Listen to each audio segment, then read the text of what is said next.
Eu, quando comecei a virar militante para protesto e tal, eu nunca ouvi dos familiares, da minha mãe, das minhas tias, dos meus vizinhos, eu nunca ouvi alguém falar assim, essa causa não é justa, você tá errado. Eu nunca ouvi. O que eu sempre ouvi foi, não adianta nada ou é perigoso.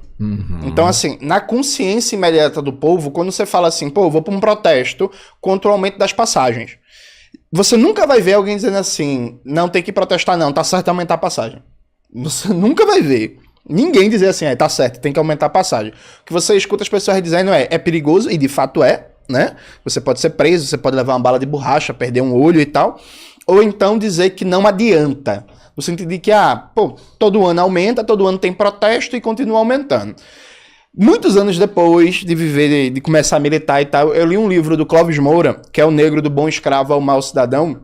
O Clóvis Moura traz uma reflexão que é muito interessante, que é, na memória coletiva do povo trabalhador, a gente tem memória de martírio e não de vitória. No sentido de que as grandes revoltas populares da história brasileira, infelizmente, foram derrotadas.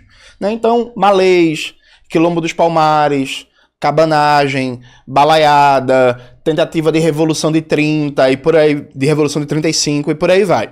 Então, o povo trabalhador brasileiro, diferente, por exemplo, do México, que no México teve uma Revolução Nacional, a Revolução foi vitoriosa. Fizeram lá a reforma agrária, criaram a Constituição do México, que na época era uma das mais avançadas do ponto de vista social, e aquilo ali foi incorporado como um patrimônio simbólico cultural do povo. Nós fizemos uma revolução que deu certo. Para além do debate sobre os desdobramentos depois da Revolução, que surgiu o PRI, que passou 70 anos no poder e desvirtuou muitos dos ideários da Revolução, na cultura mexicana aquilo ali está incorporado. Fizemos uma revolução e deu certo.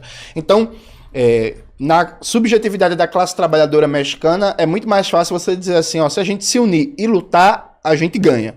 Né? No caso brasileiro, não. Né? Os nossos heróis, como diria aquela clássica frase do filme lá, que é uma animação, que eu acabei de esquecer, uma história de amor e fúria. História de amor e fúria. Nossos heróis não viraram estátuas. Eles morreram lutando contra aqueles que viraram. Então, no Brasil, a gente não tem uma experiência nacional de um grande levante, de uma grande revolta. A própria independência brasileira foi uma independência muito elitista, né? De cima para baixo, diferente do que foi a independência dos países latino-americanos e hispanohablantes. Com exceção do 2 de julho na Bahia, que aí você já vê a diferença, né? Porque na Bahia, o 2 de julho, que é a festa de independência deles, é uma festa de massa, em que vai todo mundo, de todas as classes, todo o povo da Bahia se mobiliza e lota as ruas para comemorar o 2 de julho, Maria Quitéria e por aí vai. Independência da Bahia? Não desconhecia essa história. Porque na Bahia teve guerra, teve luta, teve guerrilha para expulsar os portugueses da Bahia e consolidar a independência nacional. Então, enquanto pro lado de cá do Sudeste foi uma coisa meio independência, lá. É mesmo lá. Na Bahia, escorraçaram na base da bala. E aí o povo criou memória popular daquilo ali, e aquilo é um elemento fundamental da identidade baiana, da cultura baiana, inclusive para a classe trabalhadora. O 2 de julho, a verdadeira independência brasileira. Então, eu acho que nosso povo trabalhador, ele tem disposição de luta. Ele, em vários momentos, entende, ainda que não com todas as conexões de complexidade, mas, historicamente, falta a construção daquela memória, daquela subjetividade popular, que não só entende que é explorado, mas acredita na possibilidade de superar essa exploração. A coisa piorou um pouco nos últimos anos, porque o que se chama de esquerda hegemônica nos últimos anos no Brasil, ela acostumou a formar o povo trabalhador não enquanto trabalhador, enquanto cidadão eleitoral. Então, a cada 2 anos, você é chamado para votar, você vota e vai para casa, né? Inclusive, no Brasil, a gente não tem nem sequer a cultura política de cobrar as promessas de campanha. Né? Não estamos nem falando de revolução, de tomada do poder, assim, cobrar as promessas de campanha. O presidente Lula, ele foi pro Mano Brown dar uma entrevista, né? E aí a produção do Mano Brown pediu para enviar perguntas, pediu para mim, pro Chavoso da USP e pro Galo de Luta.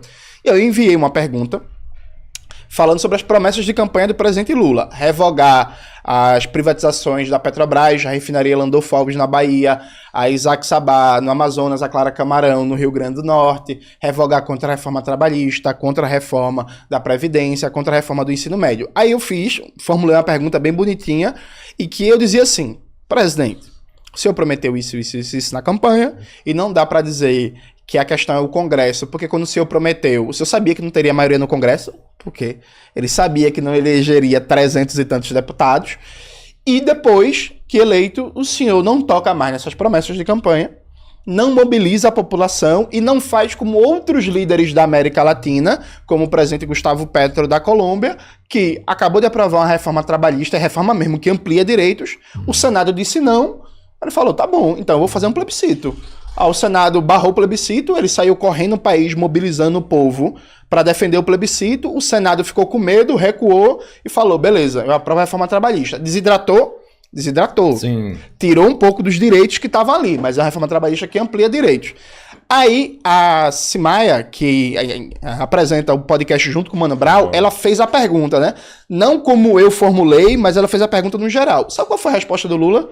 Não, isso aí eu tenho minoria no Congresso e aí eu quero olhar pra frente, eu não quero olhar pra trás, não. Foi essa a resposta. Então, veja, a gente tá num nível de despolitização tão grande que foi naturalizado. A pessoa prometeu uma coisa na eleição, é perguntada diretamente pra ela e fala assim, não, isso aí eu quero saber não, porque eu quero olhar pra frente, não quero olhar pra trás, não. Não, mas vai olhar pra frente... Como assim? Porque o ataque que o Michel Temer fez aos direitos trabalhistas tem impacto até hoje. 39% da força de trabalho no Brasil está na informalidade. Esses milhões de brasileiros que estão na informalidade, daqui a 20 anos, isso é uma bomba. Porque não vai ter previdência social. A maioria não contribui com o INSS. Como é que a gente vai fazer? Hoje o BPC está explodindo de número. O BPC é Benefício de Prestação Continuada, que é um programa assistencial que é pago para pessoas pobres com deficiência ou que chegaram na idade de se aposentar e não tem tempo de contribuição previdenciária, né? O BPC está crescendo muito, está crescendo em média 10% ao ano. Por quê? Desde 2015, a informalidade explodiu no Brasil, segue altíssima.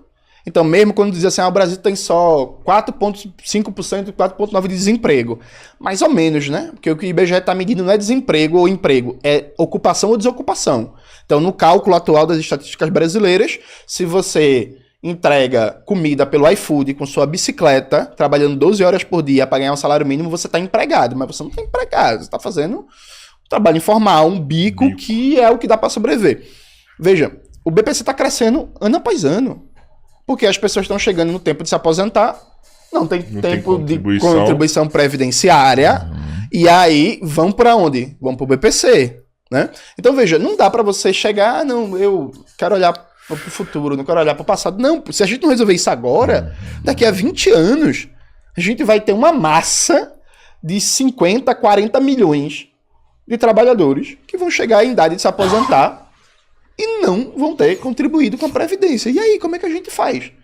A gente resolve esse problema agora. Se deixar... Não, deixa pra lá, pô. Daqui a 20 anos a gente vê. Deixa daqui a 20 anos o problema é insolúvel, né? Então, veja, o problema brasileiro é que a gente tá num grau de despolitização tão grande, mas tão grande, que se naturalizou a ideia que até do ponto de vista de uma cidadania democrático-burguesa, a ideia de você cobrar os representantes eleitos, isso tá em baixa. Eu, toda vez que faço uma cobrança, uma promessa de campanha do Lula, eu sou atacado. Então, assim, você não pode nem sequer cobrar, né, a figura. Então, eu acho que a gente precisa, primeiro, fazer todo um trabalho político de resgatar a história de luta do nosso povo, porque não é só derrota, embora a gente nunca tenha tido uma revolta nacional vitoriosa, mas existem exemplos de luta. E segundo, a gente criar uma cultura política mais crítica, que valorize desde as pequenas vitórias até as grandes vitórias, e que aprenda, desde uma perspectiva revolucionária até uma perspectiva mesmo de cidadania, que, meu irmão, a gente tem que ir pra cima e tem que cobrar, e tem que saber que o povo mobilizado e atuante, ele consegue arrancar conquistas sim, conquistas já, desde que a gente assuma um ditado argentino. Os argentinos têm um ditado que é muito bom, que eles falam com os dirigentes à cabeça ou com a cabeça dos dirigentes.